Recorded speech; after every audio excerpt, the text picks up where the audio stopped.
Selamat datang di AtaCast. Here we take your interests and curiosities to make them into helpful yet interesting podcast. Setiap episode kami mendatangkan narasumber-narasumber yang menarik untuk berbincang santai dan tentunya membahas topik pilihan kalian. So, stay tuned and listen. Hai semuanya, balik lagi di AtaCast, Atalia Podcast. Nama saya Fritz sebagai MC dari episode kali ini. Saya akan ditemani oleh, saya nggak sendiri, akan ditemani oleh rekan kerja saya. Langsung aja kita panggil, siapa di sana? Hai semua, buat yang udah nonton episode-episode sebelumnya, kayaknya udah tahu nih siapa gue. Tapi nggak apa-apa, gue perkenalkan diri lagi. Nama gue Davina Rizdia Bella, biasanya gue dipanggil Bella. Nah, Bel, kali ini temanya apa sih yang mau kita bahas? Oke Fritz, menarik nih. Menurut gue tema kali ini cukup penting banget. Nah, jadi kita akan bahas fixed mindset versus growth mindset, Fritz. Hah? Apa itu, Bel? Nah, jadi fixed mindset itu erat kaitannya dengan pesimis nih, Fritz. Di mana orang yang punya fixed mindset itu cenderung mikir kayak, ya talenta gue emang segini, gue bisanya gini-gini doang. Sedangkan orang yang punya growth mindset itu berbanding terbalik nih, di mana mereka itu cenderung berpikir bahwa kegagalan itu jadi bagian dari suatu proses. Jadi mereka kalau gagal, ya nggak apa-apa, kan masih ada kesempatan untuk bangkit lagi dan jadi lebih baik. Gitu, Fritz. Oh, alah. Nah, biar kita nggak salah nangkep nih tentang apa sih sebenarnya fixed mindset dan growth mindset, kita ini udah kedatangan salah satu narasumber nih, Bel. Dia itu salah satu alumni Atalia loh. Oh iya, Fritz. Wah, langsung aja kita sambut Ci Tasel. Halo, Ci. Kak Tasel. Halo semuanya. Halo, Kak. Apa kabar? Iya, baik. Silahkan, Kak, diperkenalkan dirinya. Iya, boleh. Nama saya Normanella Tase. Aku dari alumni Angkatan 8 dari Atalia. Aku sekarang di Universitas Telkom, jurusan Ilmu Komunikasi. Oh, gitu. Iya. Ada kesibukan-kesibukan apa nih di masa-masa pandemi ini ya? Sebenarnya kalau sama pandemi ini mungkin aku sih sedang ngejalanin organisasi-organisasi di kuliah ya. Ada beberapa organisasi secara kuliah yang akademik dan juga ada juga yang di luar kuliah. Aku juga sebagai content creator juga di TikTok. Oh, wah, gimana nih, Bel? Aktif nih ya narasumber Aktif kita. Sekali. Oke. Jadi gini, Ci, hari ini kan kita akan ngebahas tentang fix dan growth mindset yang pasti pernah terlintas nih di pikiran kita, apa sih gitu, di pikiran anak-anak muda. Potensi gue nih apa sih? Nah, kita kan topiknya ini penting banget gitu untuk dibahas, apalagi untuk teman-teman kita yang di rumah yang lagi mencari jati diri, mengeksplorasi diri, dan mau tahu aja gitu, aku ini fix atau growth sih? Jadi, Ci, kita mau tahu nih. Silahkan untuk dijelaskan garis besarnya aja, jangan panjang-panjang, garis kayak sinopsisnya aja gitu. Tentang fixed mindset sama growth mindset nih ya. Oke. Jadi kalau dari tangkapan aku itu sebelum kayak dari kecil tuh aku udah pernah sempet dapet pengajaran ya dari orang tua tentang fixed mindset sama growth mindset gitu. Jadi kalau misalnya kita tuh punya fixed mindset di mana kita udah kayak ya udah deh fix banget gue tuh orangnya kayak gini. Jadi kalau misalnya contohnya ya, aku boleh kasih contohnya ya fixed mindset sama growth mindset ya. Kalau fixed mindset itu kayak contohnya kalian itu memiliki pemikiran di mana udah deh gue udah fix banget nih gue orangnya tuh A, gue nggak bakal bisa pernah berubah, gue bakal terus begini dan nggak akan pernah ada kesempatan untuk gue berubah. Dan itu sebenarnya cukup berbahaya kalau kita terapin ke semua hal ya, kayak misalnya contohnya mau masuk ke universitas yang A gitu atau ke universitas yang B, terus kita berpikir kayak tanda kutip fixed mindset yang kita punya itu kita nggak bakal pernah bisa masuk karena misalnya kita itu berada di contohnya kan banyak ya pemikiran-pemikiran kalau bisa masuk ke universitas negeri itu SMA-nya harus negeri ya. Nah, itu jadi berbahaya juga karena banyak banget pemikiran-pemikiran kayak gitu yang bisa membawa kita malah justru jatuh dan nggak punya tanda kutip hope atau harapan. Sedangkan kalau growth mindset itu contohnya adalah walaupun gue begini, gue bisa kok mengembangkan diri gue menjadi orang yang lebih baik. bisa menjadi sesuatu hal yang gue yakin gue bisa ubah gitu. Jadi growth mindset itu cukup baik dan juga justru kadang sangat baik untuk beberapa posisi di mana kita tuh bisa membangkitkan diri kita untuk jauh lebih optimis dalam diri kita, opportunity kita, dan juga lain sebagainya. Itu sih yang aku tangkap ya tentang fixed mindset sama growth mindset. Wah, Makasih ya, Ci. Oke. Benar-benar garis besar ya, tadi cukup panjang ya, tapi nggak apa-apa, Ci. Makasih. Iya. Gue cukup nangkep sih, tapi saya ini punya keresahan nih, Ci. Jadi saya ini selalu mikir-mikir ini pertanyaan pribadi saya sih, bukan pertanyaan dari Atalia atau dari mana. Ini pertanyaan saya sendiri. Menurut Citaso, bakat itu diberi atau dari lahir atau dilatih sih? Bisa dijawabnya dikaitkan dengan fix dan growth mindset tadi ya. Jadi pertanyaannya yang tadi gitu. Bakat itu diberi atau dilatih sih menurut Kakak? Silakan. Oke. Jadi sebenarnya ketika kita membicarakan bakat itu banyak banget orang yang mikir kalau itu tuh dari lahir. Tapi sebenarnya banyak banget bakat-bakat yang kita tuh bisa kembangkan. Yang sebenarnya jadi kita ambil contoh ya, misalnya kita suka gambar. Kita suka gambar, kita tahu bakat kita di gambar dan lain sebagainya. Misalnya tanda kutip orang-orang udah bilang lah kita itu dari lahir udah jago gambar gitu ya. Bisa seperti itu.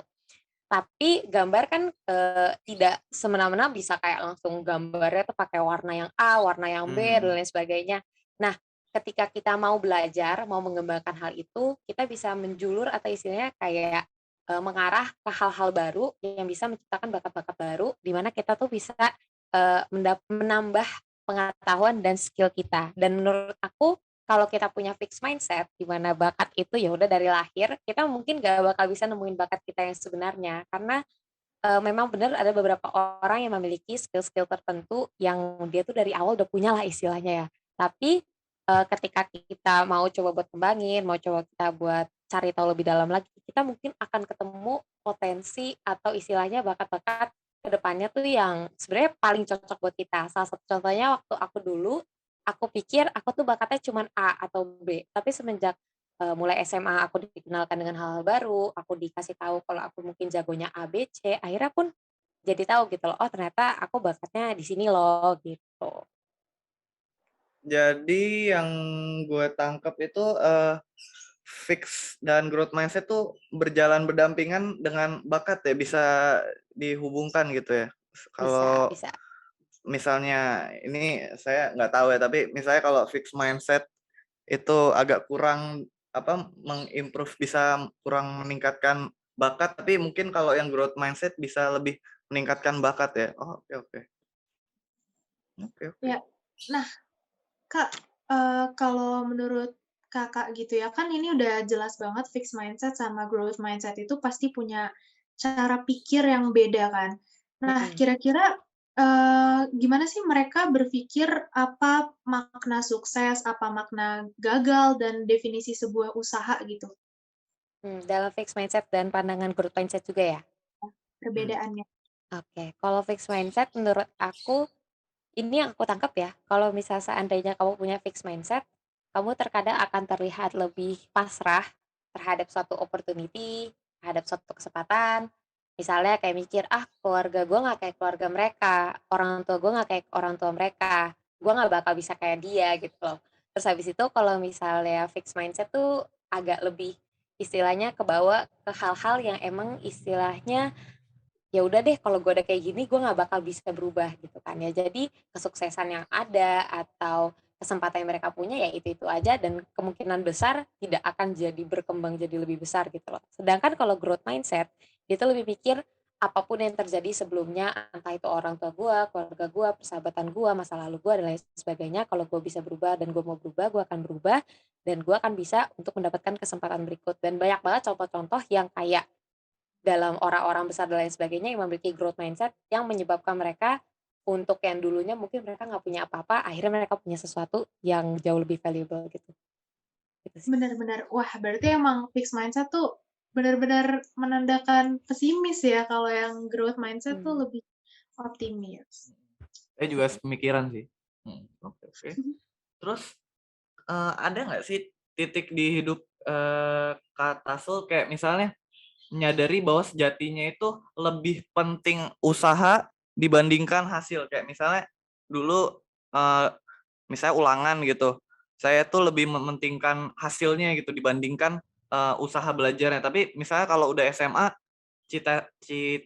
Citasel itu bisa lebih mementingkan usahanya dibandingkan hasilnya. Ada nggak titik-titik di hidup Kak Tesel seperti itu?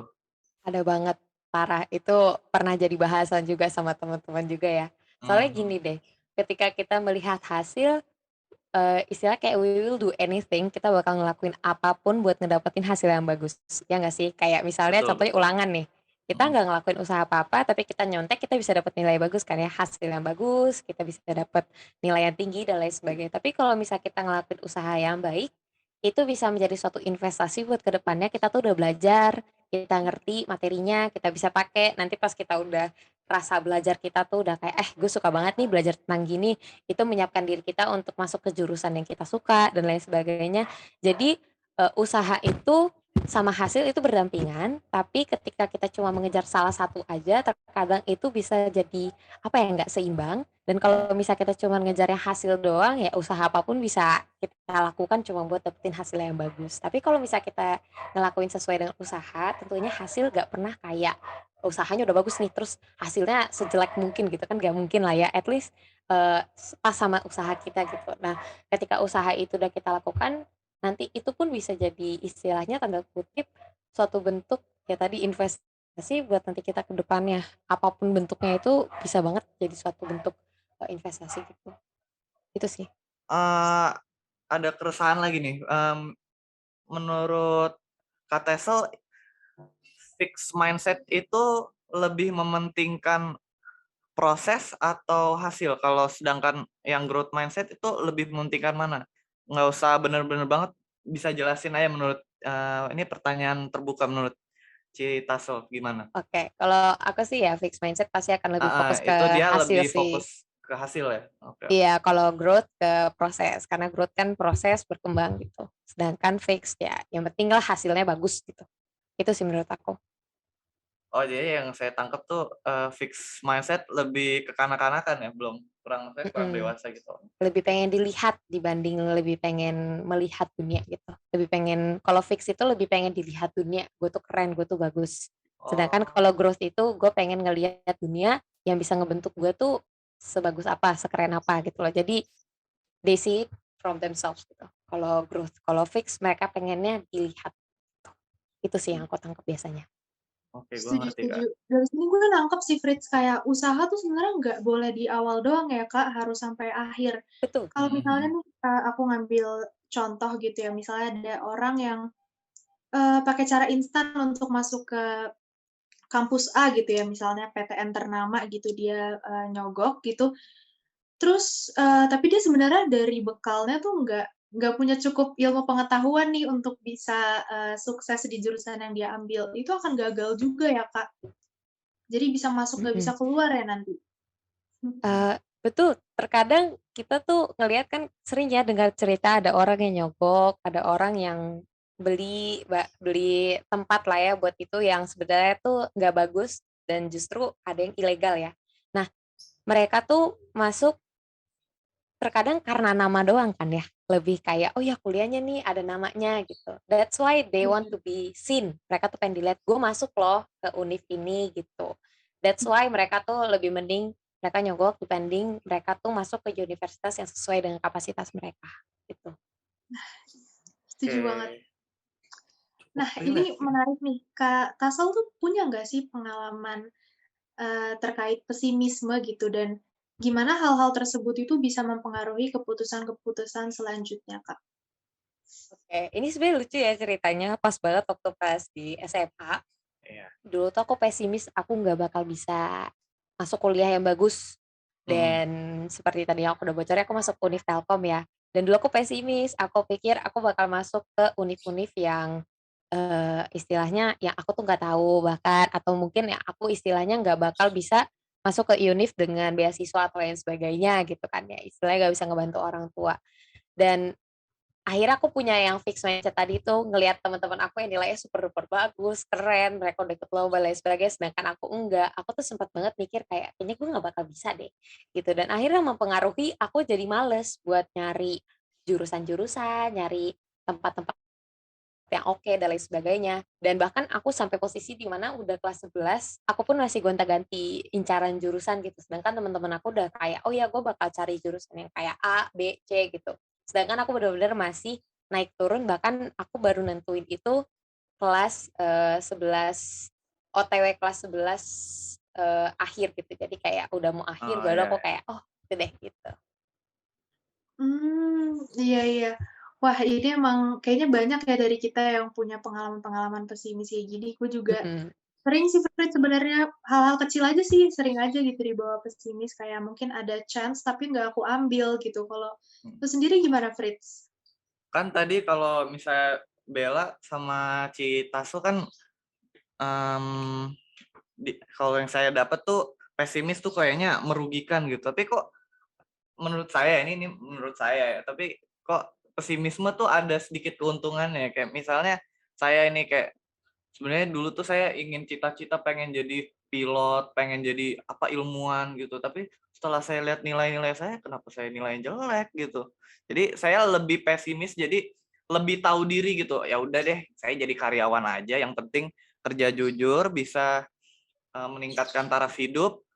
Udah sampai situ aja, main aman aja. Itu menurut Citaso boleh nggak sih pesimis kayak gitu?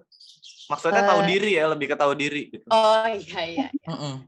Sebenarnya ada perbedaan. Sebenarnya kita perlu tahu juga, terkadang dalam kehidupan tuh bukan cuma optimisme dan juga pesimisme, Mm-mm. tetapi adanya juga eh, aturan rendah hati, humble, dan Mm-mm. juga adanya kepentingan kita bahwa kita harus tahu kapasitas kita. Kalau kita cuma pikirin pesimisme dan optimisme, tentunya nggak akan jadi fully on kayak stabilize gitu loh hidup kita. Kalau misalnya kita optimis terus dan lain sebagainya, tapi kita nggak mau kritis, itu berbahaya. Kalau misalnya kita pesimis terus, tapi kita nggak mau lihat kapasitas kita, itu juga berbahaya. Jadi mungkin maksud Fritz tadi itu bukan pesimis, Fritz, dengan artian kamu mencoba buat mengetahui kapasitas kamu, atau Ah, mungkin kamu lagi dalam masa-masa jenuh, di mana ah, kamu bingung, kira-kira gue bakal bisa nggak ya jadi pilot, gue bisa nggak ya jadi ilmuwan. Akhirnya kamu drop down buat jadi tanda kutip karyawan, itu bukan berarti kamu itu merendahkan diri, karena seorang karyawan juga penting kok dalam kehidupan gitu kan ya.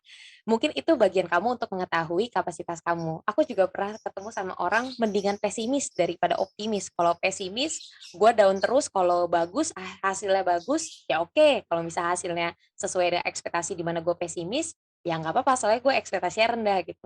Itu cukup berbahaya. Kenapa? Karena kita jadinya nggak mau usaha sebagaimana kapasitas kita tuh punya gitu. Ngerti gak sih? Jadi kayak istilahnya kalau pesimis tuh terkadang kita mikirnya ya udahlah, gue bakal rendah juga, buat apa gue usaha sebagaimana mungkin. Jadi istilah ketika kita ngomongin pesimis dan optimis, ada juga faktor-faktor lain yang kita perlu perhatikan. Itu sih. oh, jadi kalau misalnya pesimis tuh juga mengekang kita ya, mengekang potensi kita ya. Jadi Betul. apa kayak, oke ngerti saya Kak maksudnya. Terima kasih ya Benar tuh, Kak. itu yang perlu digarisbawahi, ada kalanya kita juga harus, ngelihat kapasitas diri kita ya, Fritz. Setuju, setuju. Ya. Makasih kalian berdua sudah menyemangati saya ya. Nih, kalau menurut Citaso, eh, gimana sih cara optimis gitu? Tadi kan kita ngomongin pesimis. Nah, gimana sih cara menjadi optimis nih? Kan misalnya saya pengen yang apa tadi ya pesimis jadi optimis. Atau mungkin lebih tepatnya membangun growth mindset tersebut. Ada tips and trick nggak menurut Citaso? Ada nggak? Sebenarnya kalau dibilang tips and trick sih, ini bukan sih. Ini cara utama menurut aku untuk Hmm, hmm, optimis. hmm. Adalah see the bigger picture. Lihat kayak lebih besar daripada pandangan yang biasanya orang-orang tuh taruh. Kayak contohnya, lo tuh cuman bakal bisa masuk. Misalnya kan dari dulu orang mikir IPA tuh lebih bagus daripada IPS. Padahal sama aja ya. Dengan Hmm. posisi dimana kayak orang-orang bilang, lu bisanya cuma masuk IPS, lu nggak bakal pernah masuk IPA dan lain sebagainya, diturunin dan lain sebagainya, direndahkan, dibilang kata kita bego dan lain sebagainya. Hmm. Tapi ketika kita melihat picture atau istilah the bigger picture, kita bisa tahu gitu loh, kalau IPS tuh nggak lebih jelek daripada IPA gitu loh. Jadi kita bisa ketika kita mikir kayak gitu ya nggak apa-apa kalau gue masuk IPS. Emang kenapa? Gue masuk IPS juga karena itu passion gue. Gue suka buat akuntansi, gue suka ekonomi atau lain sebagainya. Gue mau masuk kuliah itu, it's okay, it's all very fine. Karena jujur banyak temen aku yang IPA juga bahkan waktu pas jurusan masuk ke IPS. Salah satunya aku dulu IPA, sekarang ilmu komunikasi gitu kan ya. Jadi untuk menjadi optimis adalah see the bigger picture. Dan juga tips yang sedikit daripada aku adalah bersyukurlah selalu. Karena itu bisa membangun optimis kita. Dimana ketika kita ngelihat, oh gue dulu pernah kayak gini loh, gue pernah dulu misalnya, gue pernah dibully dulu, gue gak bakal bisa punya teman, gue gak bakal bisa punya pacar, alalalala gitu, misalnya seperti itu. Nanti kalau kita bisa bersyukur, misalnya kita bersyukur, aduh aku bersyukur hari ini aku bisa jalanin hari tanpa mikirin masa-masa lalu dan lain sebagainya. Syukuri hal-hal kecil gitu. Lama-kelamaan eee, tekanan kita yang dulu, masa lalu, saat ini, orang tua, teman-teman, lain sebagainya, itu mungkin akan semakin lama semakin ringan. Karena bersyukur itu ngebantu kita supaya kita bisa ngelihat dunia tuh dalam persepsi kita tuh berterima kasih akan diri kita dan bukan membebani diri kita. Jadi mulai dari bersyukur dan juga lihatlah the bigger picture, itu sih dari aku. Ada 2 ya tipsnya. Oke. Cukup. Gimana Bel? Super setuju banget nih, bersyukur hal-hal kecil itu benar-benar setuju, tapi masih suka lupa gue lakuin, Fritz. Saya juga sih. Banyak belajar ya dari Citaso ini. Bener-bener. Oke. Nah, Kak, kita kan dari tadi ngomong nih, fixed mindset itu bawa dampak buruk ya. Kita suka mikir, emang gue bakatnya nggak di sini ya mau gimana lagi gitu. Nah, menurut Kak Tasal sendiri, gimana sih cara bijak dalam menghadapi sebuah kegagalan dan gimana si Tasal pribadi itu bisa cope with failures, Kak? Oke. Cerita sedikit, aku pernah mengalami kegagalan beberapa waktu lalu dalam content creating aku. Aku sempat takut kayak istilahnya, aduh nggak bakal bisa lah content creator. Aku memiliki mimpi dari dulu pengen jadi influencer ya. Jangan ketawain ya, tapi memang itu suatu mimpi aku ya. Dan Bakat kok, Kak. jadi ya, memang aku suka banget untuk berdiri di depan kamera dan lain sebagainya. Istilahnya, that's my passion. Dan aku sempat merasa gagal dan aku pikir aku nggak bakal jadi seorang influencer. Hingga akhirnya aku berada dalam satu posisi untuk aku berdiri sendiri, untuk menyemangati diri aku sendiri, karena aku bukan tipe orang yang kalau misalnya aku lagi gagal banget, aku bakal langsung cerita ke orang. Aku biasanya renungin dulu, dan akhirnya aku mendapatkan suatu pencerahan dari diri aku sendiri, dengan artinya seperti kayak gini, ketika kita merasa gagal, terkadang itu adalah poin di mana kita bisa ngelihat potensi kita, diri kita sebenarnya. Dengan artian seperti ini, kayak contohnya, ketika kita lagi gagal dalam misalnya dalam materi pelajaran yang kita suka banget, yang kita udah tahu nanti jurusan ke depannya kita bakal ambil yang sejalan, misalnya matematika gitu. Tapi kita gagal banget dalam hal tersebut, UTS jelek, UAS jelek, UH jelek, apapun yang kita lewatin di situ, kayaknya nggak bisa gitu. Akhirnya kita melihat bahwa kita tuh sebenarnya istilahnya diuji gitu loh sama universe or like Tuhan untuk dalam istilahnya kita tuh dalam yang kita suka itu, kita tuh sebenarnya bisa kapasitas kita tuh segimana, atau keinginan kita tuh sebatas keinginan, atau kita ngelihatnya tuh kayak seakan-akan teman-teman kita tuh seperti itu, jadi kita pengen ikutin gitu loh. Nah, itu bisa membangun kita juga, kita bisa ngelihat kita tuh jagonya di mana nggak sih? Di mana sih kita bisanya jago, di mana sih kitanya gagal, di mana kurang. Itu bisa membantu kita untuk berkembang lagi seperti yang tadi. Bisa belajar lagi matematika di bagian situ.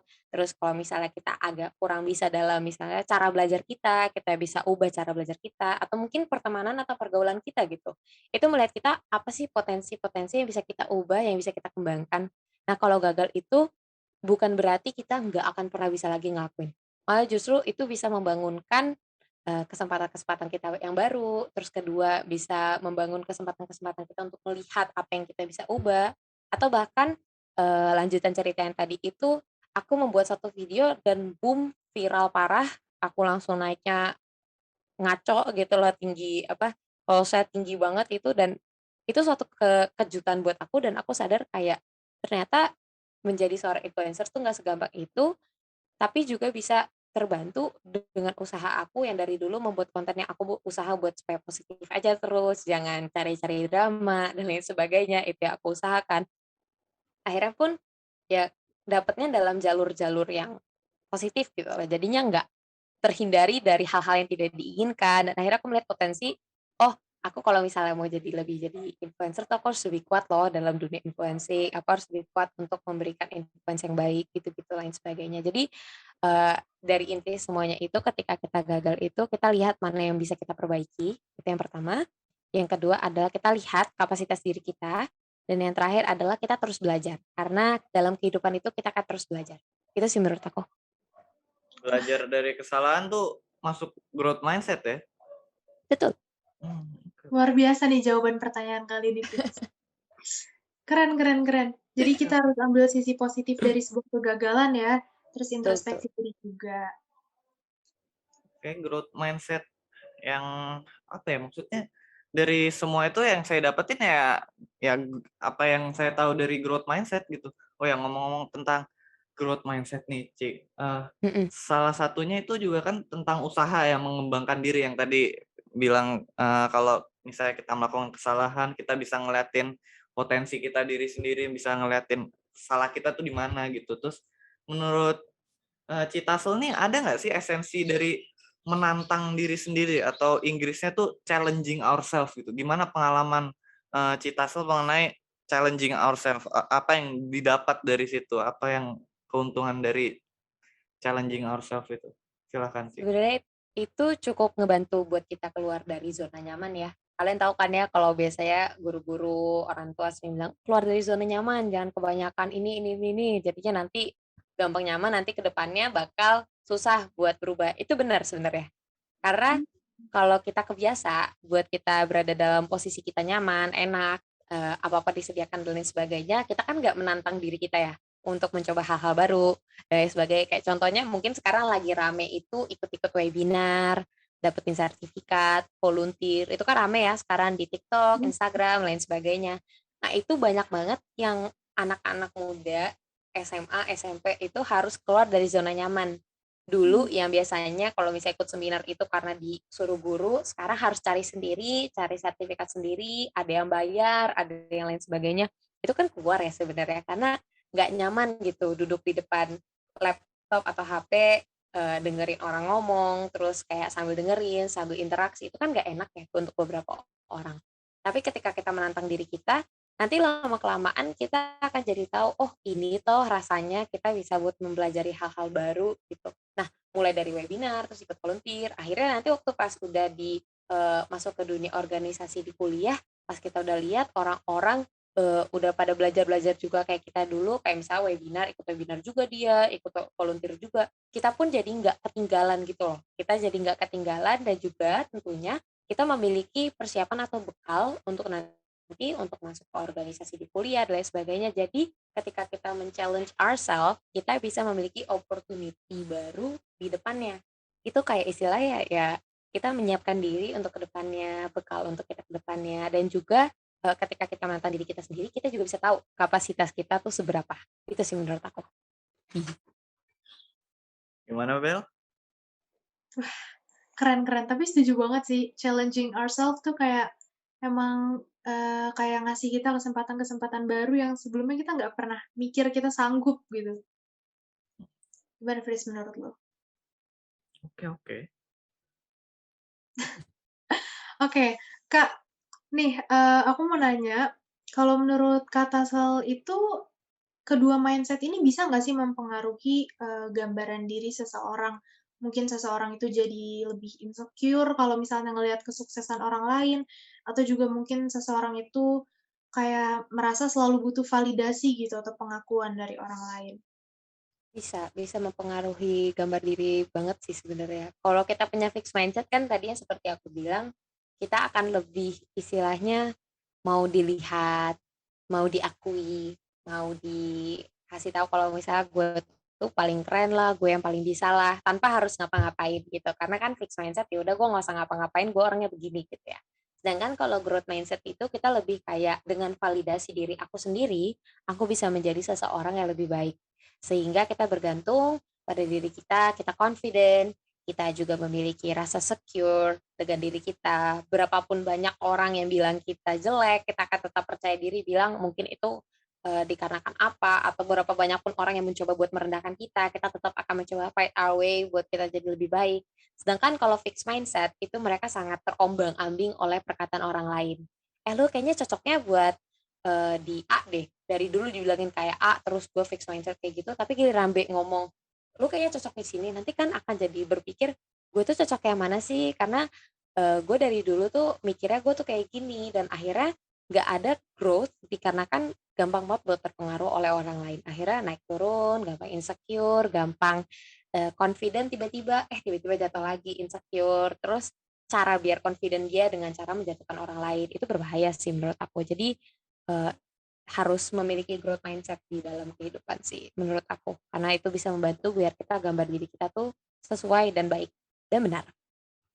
Setuju banget. Gimana, Fritz? Tadi kan Citeso bilang bahwa apa ya namanya, kayak misalnya insecure tuh merugikan diri sendiri. Tapi saya tuh berusaha melihat dari berbagai sudut pandang. Ada nggak sih keuntungan dari insecure tuh? Atau misalnya kita lebih tahu kesalahan kita, atau misalnya, oh iya benar juga ya kata orang lain, misalnya gitu. Jadi lebih sadar diri gitu. Ada nggak sih keuntungannya?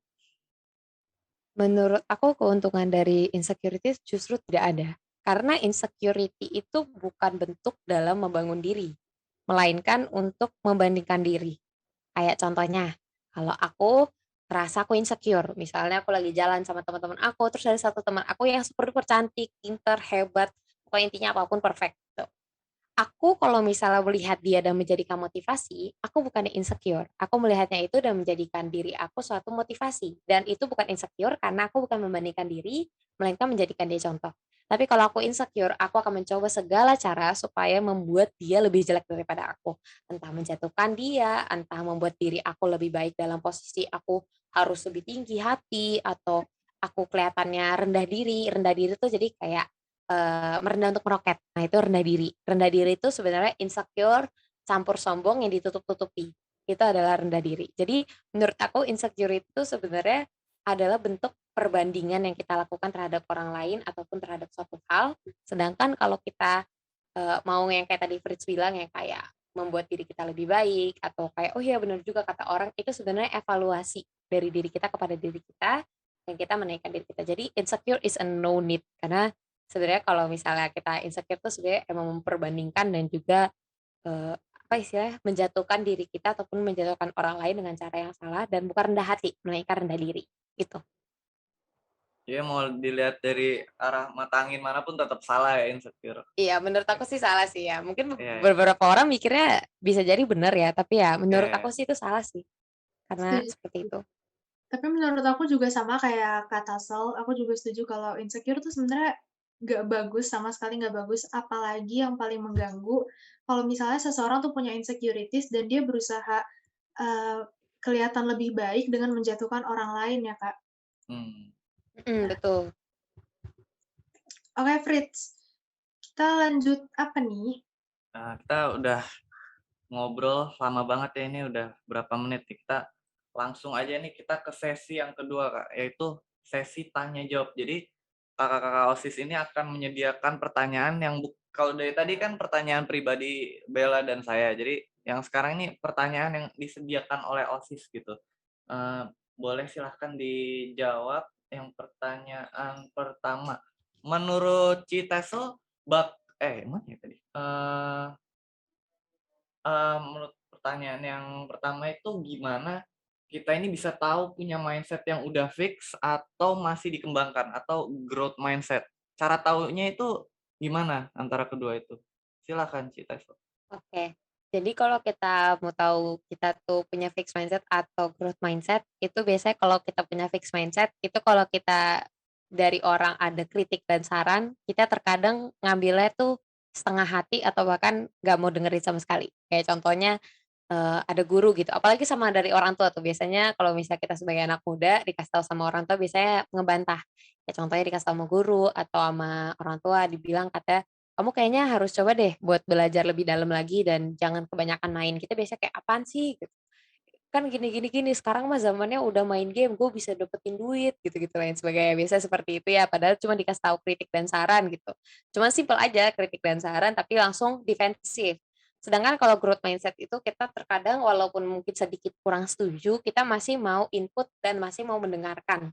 Jadi bukan masalah kayak kita langsung nerima semuanya, tapi lebih tepatnya kita mau mencoba buat memahami dan juga kita mau lihat, mau ngambil gitu, mau ngambil dan mau mencoba buat mengembangkannya. Karena banyak banget orang-orang yang memiliki fixed mindset itu lebih kayak, ya udahlah ya gue kayak gini, kenapa sih orang-orang harus memperbaiki gue? Tapi mereka tetap mau dilihat keren, ngerti gak sih? Jadi istilahnya I wanna be seen cool, tapi kalau ada orang yang mau mengkritik gue, kan gue jadinya nggak original gue gitu, karena ada ikut campur orang lain. Jadi gue nggak mau, tapi gue pengennya diri gue lebih terlihat lebih keren gitu. Jadi istilah seperti itu. Hmm, benar benar benar. Nah, di sini gue ngerasa kayak, apa ya, kadang gue punya growth mindset, tapi di satu sisi gue juga masih ada fix-fixnya nih, Fritz. Nah, Gimana ya? bimbang ya, gimana tuh Kak? Kalau bimbang kayak gitu. Oh, itu it's very normal actually. Fixed mindset sama growth mindset gak semua orang tuh 100% gitu. Menurut aku ya. Karena kayak punya bayangin kayak misalnya contohnya Bella itu suka makeup atau suka makeup dan lain sebagainya, dan memang kalau orang ngasih tahu saran, oh ya didengerin gitu. Tapi kalau dalam akademis itu nggak mau dengerin karena dia suka banget Hmm, sama academic validation atau validasi dari akademik. Jadi kalau misalnya ada orang lain yang bilang harus belajar yang ini itu nolak gitu. Every person itu beda-beda ya dalam hal-hal atau bidang-bidang tertentu. Jadi kayak diusahakan memiliki growth mindset dalam segala hal, tapi it takes time. Jadi santai saja. It's okay kok. setuju, It takes setuju. time. Jawab Bel. Jawab, jawab. Oke, silakan Bel. Pertanyaan kedua Bel. Nah, Kak, kalau misalnya nih aku ngerasa kalau aku tuh fix mindset nih, kira-kira gimana sih? Bisa nggak sih aku ganti itu langsung ke growth mindset, atau cara instannya bisa nggak ya aku merubah itu ke growth mindset? Cara instan itu sebenarnya tidak ada ya, karena instan doesn't exist. Bahkan Indomie yang instan aja butuh berapa menit ya buat masak ya. Nah, untuk growth mindset sama fixed mindset, yes you can change it, tentunya bisa berubah, it takes time tapi nggak bisa instan. Dan juga caranya tentunya harus yang kayak tadi, harus lihat the bigger picture of course, dan juga bersyukur. Oh ya, tambahan satu lagi, kalau memiliki growth mindset dan fixed mindset itu perlu mau mengevaluasi diri. Jadi kayak, oh ya gue tuh kayak gini orangnya, gue harus memperbaiki diri gue kayaknya kurang buat jadi orang yang tulus, gue harus lebih tulus gitu. Itu sih. Wah, berarti kita harus nurunin ego kita ya, Fritz, buat Mm-mm. bisa introspeksi diri tuh. Tahu diri lebih tepatnya ya. Oke. Kita langsung aja ke pertanyaan ketiga, Kak. Kira-kira pola asuh atau keluarga itu bisa mempengaruhi mindset apa yang kita punya nggak? Terus kalau gitu cara keluar dari mindset yang negatifnya gimana? Jadi kayak misalnya kalau ada misalnya pengaruh keluarga itu berpengaruh nggak sih untuk mindset ini, atau emang di umur tertentu mindsetnya ini, di umur tertentu kalau udah dewasa mindsetnya ini, semua orang pukul rata kayak gitu, atau misalnya nggak baru lahir sih, maksudnya masih muda tuh udah punya growth mindset, ada nggak sih pengaruh keluarga di situ? Sebenarnya ada banget. Pengaruh keluarga itu sangat besar. Karena keluarga itu adalah organisasi pertama yang ada di hidup kita ya. Selain dari mungkin sekolah, kecuali kalau misalnya memang dari kecil itu eh, keluarganya cukup tidak kurang baik ya, itu berbeda lagi cerita atau Mm-mm. mungkin diasuh oleh beberapa orang lainnya. Tapi memang benar itu sering banget jadi keluh kesah orang-orang, "Aduh gue keluarganya kayak gini, gue nggak bakal bisa susah banget buat berubah karena keluarga gue dari dulu ngajarnya begini, jadi gue pemikirannya begini." Seperti itu ya, sering banget dengerinnya. Tapi, percayalah bahwa itu bisa berubah dikarenakan ada faktor penting dalam kehidupan manusia, itu bukan cuman dari kalau aku belajar dari, aku kan kuliah ilmu komunikasi, aku juga mempelajari beberapa hal mengenai bagaimana, manusia itu berinteraksi ya. Tapi, sebenarnya ada juga bagian faktor komunikasi dalam diri, yaitu intrapersonal, yang lebih erat sama diri kita dibanding interpersonal. Interpersonal itu manusia antar manusia. Jadi, ketika kita membicarakan mengenai intrapersonal itu adalah bagaimana kita merefleksikan diri, bagaimana kita mengevaluasikan diri, dan itu tuh penting. Jadi, gimana caranya supaya kita bisa memunculkan growth mindset juga adalah kita coba buat lebih mengevaluasi diri seperti yang tadi aku bilang dan juga bersyukur dan lain sebagainya, karena itu adalah bentuk, istilahnya komunikasi yang penting juga. Dan kalau misalnya masalah-masalah kayak, oh keluarga gue seperti ini, pola kehidupan gue dulu seperti ini, dan gue nggak bakal bisa berubah, itu bisa berubah. Karena tentunya kita ada di dunia ini namanya law of attraction. Kita memiliki law of attraction atau hukum ketertarikan di mana ketika kita istilahnya ada beberapa hal yang kita lakukan ketika kita menginginkannya dan kita mendoakannya, kita melakukannya sesuai bagaimana seharusnya, itu bisa datang kepada kita dan juga bisa, membuat diri kita lebih baik. Jadi kalau misal seandainya kita mengharapkan untuk berubah dan mendapatkan growth mindset, kita bisa mendapatkannya apabila kita mengusahakannya, kita menginginkannya, dan benar-benar kita mendalaminya. Kalau misal kita pengen growth mindset tapi kita nggak ngelakuin apa-apa, ada kemungkinan besar kita nggak bakal bisa berubah. Jadi tentunya untuk memiliki growth mindset dari yang orang tua dulu fixed mindset dan lain sebagainya, kita butuh dari diri kita juga. Jadi kalian tuh individu-individu tuh punya dalam diri juga. Jadi bukan cuman sekedar, "Gue tuh dulu keluarga kayak gini," dan lain sebagainya. Itu sih dari aku. Ngerti gak? Kayaknya Fris bingung deh. Pengaruh, tapi Keren kayaknya yang gue tangkap pengaruh besarnya itu tetap dari diri kita sendiri ya. Cuman ada campur tangan keluarga juga misalnya. Iya, Kalau karena misalnya gimana coba silakan. gak apa-apa. Jadi kalau misalnya kalau individu itu ada pengaruh-pengaruh dari kultur, budaya, orang tua, keluarga, dan diri sendiri. Kalau misalnya kita tuh nggak mau buat ngelihat pengaruh dari diri sendiri, pemikiran kita sendiri, seperti contohnya gini deh, kalau misalnya dari keluarga, keluarga itu dari dulu selalu bilang kalau misalnya mau nyari pacar, buat yang cewek-cewek misalnya cari cowok yang mapan, ya. Bisa cari cowok yang mapan gitu. Ada satu keluarga yang, "Oh lu cari cowok yang mapan mapan mapan mapan." Terus ada satu keluarga lagi yang punya anak cewek, yang bilang kalau misalnya mau nyari cowok, cari yang kamu cintai dan lain sebagainya. Kira-kira kalau misalnya mereka udah gede, mereka ketemu nih sama cowok-cowok yang satu yang, ketemu sama cowok-cowok gitu. Ada kemungkinan kan ya yang kalau misalnya yang dari keluarga harus bilang cari cowok yang mapan, dia bakal cari cowok yang mapan gitu kan, cari cowok yang punya duit, cari cowok yang mau kerja dan lain sebagainya gitu. Sedangkan yang satu dia akan cari cowok yang dia cintai.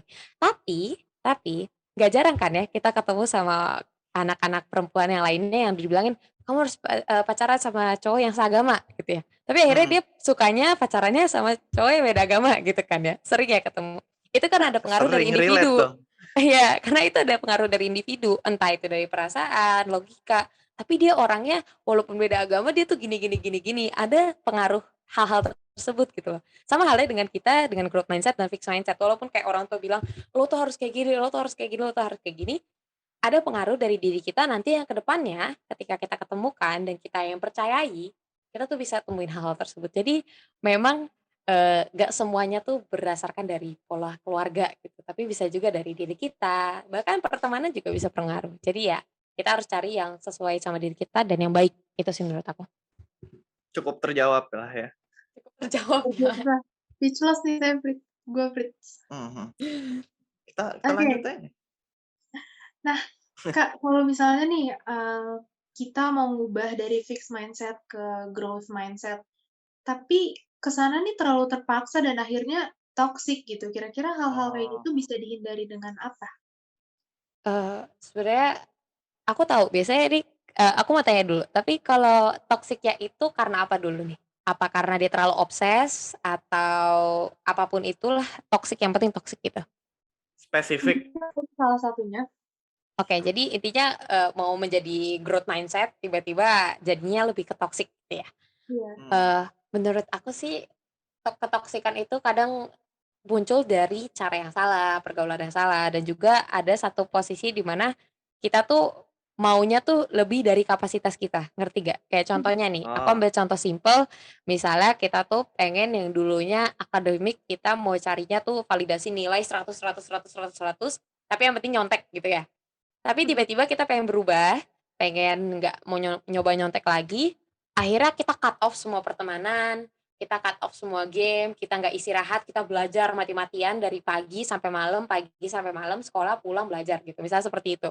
Itu kan jadi toksik kan ya, karena overwork gitu kan.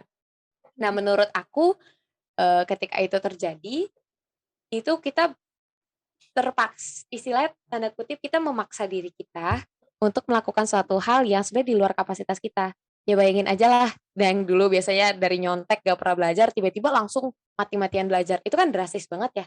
Itu dikarenakan kita belum tahu nih gimana caranya. So, harus pelan-pelan aja. Mulai dari yang nyontek bukan berarti kita nyontek yang setiap hari, misalnya setiap hari nyontek dalam setiap ulangan, tiba-tiba sekarang cuma sebagian ulangan gitu. Bukan maksud aku tuh, lebih Tetap tepatnya nggak boleh ya. tetap gak boleh. Maksudnya Heeh. ketika kita yang awalnya dulunya nyontek, mungkin kita pelan-pelan dengan cara belajar, cari tahu lagi. Dan kalau jangan heran kalau tiba-tiba dari yang dulu nyontek, tiba-tiba turun langsung nilainya dari 100 jadi 60 gitu. It's very normal because ketika kita mau berubah, ada hal-hal aspek lain yang berubah juga kan ya. Kalau misalnya seandainya kita nggak mau nyontek lagi, pasti adanya masa-masa di mana kita agak sulit karena kita ketergantungan. Tapi ya pelan-pelan aja belajar lagi, terus mulai nanya-nanya teman gimana caranya, cari pergaulan yang bisa ngebantu kalian buat berubah.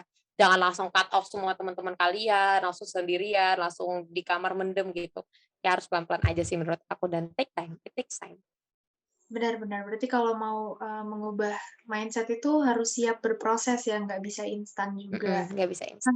kalau Kak Tasel sendiri ada nggak pengalaman tentang hal itu? Tentang toxic mungkin dalam mengubah Mm-mm. mindset? Atau orang-orang di sekitar Kak Tasel mungkin? Mungkin caranya kata Tasel salah gitu. Oke, kalau aku caranya ada yang dulu pernah salah. Kalau misal kalian tahu dulu kan, kalau misalnya pertemanan di Atalia itu kan cukup lingkupnya kecil ya, lingkupnya kecil gitu ya, dan biasanya yang itu aja karena kita seangkatan mungkin 100-an gitu, sedangkan mungkin di kuliah-kuliahan dan lain sebagainya itu kan ratusannya bisa 400-an. Nah, ini adalah perubahan dari SMA ke kuliah, di mana aku tuh dulu fix mindset di mana aku tuh temennya itu aja gitu loh. Kalau di SMA kan kalau itu aja ya kenal sama yang lain, kita bisa hafal satu angkatan gitu kan ya. Terus pas aku pindah ke kuliah, pertemanan aku itu kan luas banget ya, 400-an orang, aku bisa nggak kenal sama anak kelas sebelah. Yang beda kelas aja aku bisa nggak tahu, sekelas aja aku bisa lupa gitu loh. Karena benar-benar satu kelas bisa 40-an orang gitu. Dan aku ada 13 kelas. Jadi bisa dibayang ya, 13 kali 40 ya 400-an gitu kan. Nah, ketika dalam posisi itu, aku punya istilahnya waktu pas mau berubah dari, oh ya gue harus lebih istilah friendly dan lebih terbuka dan lain sebagainya, aku jadi salah. Dimana aku nerima aja semua pertemanan yang ada gitu. Yaudah deh gue temen sama dia, tanpa aku tahu dan puji Tuhan ya aku belum di Bandung, jadi aku belum bisa ketemu sama mereka-mereka semuanya dan aku tuh tahu dari cerita-cerita orang dan lain sebagainya banyak banget dari antara mereka yang memiliki toxic friendship gitu loh. Jadi kayak istilahnya yang satu ngomongin si A, terus A ngomongin si B dan lain sebagainya dan akhirnya lama-kelamaan memiliki teman-teman seperti itu, aku tuh berada di posisi di mana tuh aku harus netral terus kan ya. Memiliki teman yang banyak seperti itu kan kayak aduh stres gitu loh. Padahal dalam posisi aku tahu mana yang benar, mana yang salah. Tapi karena aku udah terbuka sama semua orang, udah lain sebagainya, semua orang ada yang nganggap aku teman, ada yang enggak, ada yang biasa atau kayak gimana.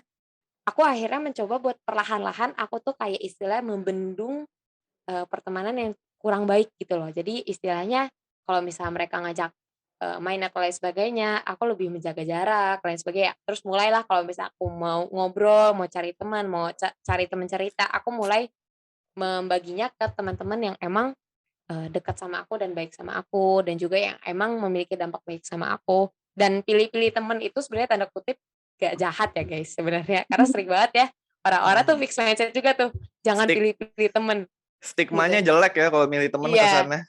Iya kayak istilah gue kok lu pilih-pilih temen banget, lu egois banget, sombong gitu. Padahal sebenarnya ada juga yang faktor gak cocok, faktor dampak buruk, dampak baik dan lain sebagainya. Jadi saya membendung aja gitu loh. Tapi tetap be kind, tetap baik sama Memfilter mereka. ya lebih tepatnya. Memfilter dan itu tuh prosesnya tuh agak sedikit susah. Aku juga ada pernah posisi di mana aku mikir, kok gue kayak ngerasa nggak punya temen gitu kan. Kayak aduh gila kok kayak gue ngerasa nggak ada teman, gue udah nggak di teman-teman gue di Bandung semua, gue ngerasa nggak deket sama sekali. Tapi ternyata memang ketika kita membendung yang dari awalnya kita drastis terus turun, terus drastis lagi turun lagi gitu-gitu kan biasanya ada perasaan yang berubah-berubah juga ya. Kayak tadi yang 160 gitu. Jadi kayak maksudnya itu juga bisa terjadi. Jadi menurut aku tuh harus pelan-pelan aja, take time aja. Sabarin ya, sabar. Iya, sabar. It's okay, it's going to be alright gitu loh. Oke. Kita udah sampai ke pertanyaan terakhir nih, Kak Tasel. Sebenarnya saya cukup antusias sih ingin mengenal growth mindset dan fixed mindset, tapi ini yang terakhir. Saya antusias mengenal Kakak juga. Apakah nih pertanyaan yang terakhir nih, apakah semua orang tuh harus punya growth mindset atau fixed mindset itu ada bagusnya juga? Jadi kalau misalnya itu pertanyaan yang pertama. Terus yang kedua itu kalau misalnya sedunia ini isinya orangnya growth mindset semua, pengaruhnya gimana? Pendapat Kak Tasel aja ya. Yang pertama tadi, Oke. apakah semua orang harus punya growth mindset atau fixed mindset juga bagusnya? Yang kedua itu kalau sedunia growth mindset gimana? Yang Oke, pertama ini dulu. pertanyaannya menarik ya, jujur, Hmm. menarik sekali. Kalau misalnya seandainya semuanya itu growth mindset ya, Hmm. eee, kalau misalnya seandainya kita ambil aja lingkupnya dulu, Atalia dulu ya, biar lebih kecil. Kalau satu dunia kan agaknya berat banget ya.